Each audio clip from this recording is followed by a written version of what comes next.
রাজনৈতিক দলগুলোর মধ্য থেকে দাবি উঠেছে যে নির্বাচনের রোডম্যাপ দিতে হবে। আমরা বলছি একটা রোডম্যাপে হবে না, দুটা রোডম্যাপ দিতে হবে। আমরা সরকারকে দুটি রোড ম্যাপ দিয়েছি, একটি সংস্কার, অপরটি নির্বাচন। বাংলাদেশ জামায়াতে ইসলামের আমির ডক্টর শফিকুর রহমান বলেছেন, আমরা সরকারকে দুটি রোড ম্যাপ দিয়েছি, একটি হলো সংস্কার, অপরটি হলো নির্বাচন। আমরা চাই সরকার আগে সংস্কার করুক, পরে নির্বাচন করুক। তিনি বলেন, সাবেক প্রধানমন্ত্রী শেখ হাসিনা যদি অপরাধী হয়ে থাকেন তাহলে অবশ্যই তাকে শাস্তির আওতায় আনতে হবে, তাকে কোনোভাবেই ছাড় দেয়া হবে না।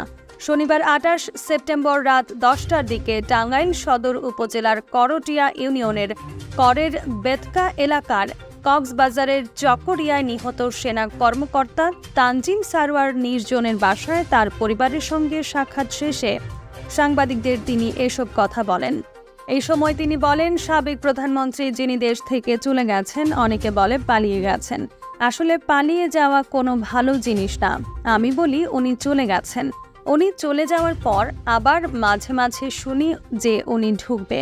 আমি মনে করি যে চলে গিয়ে ভালোই করেছেন, কারণ দেশের মানুষ তাকে ভালোবাসে না।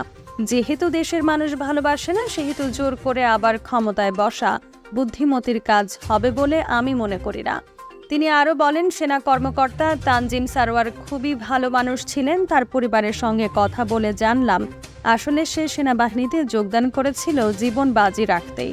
আমরা নির্জনের জন্য দোয়া করব যাতে আল্লাহ তাকে বেহেশত দান করেন।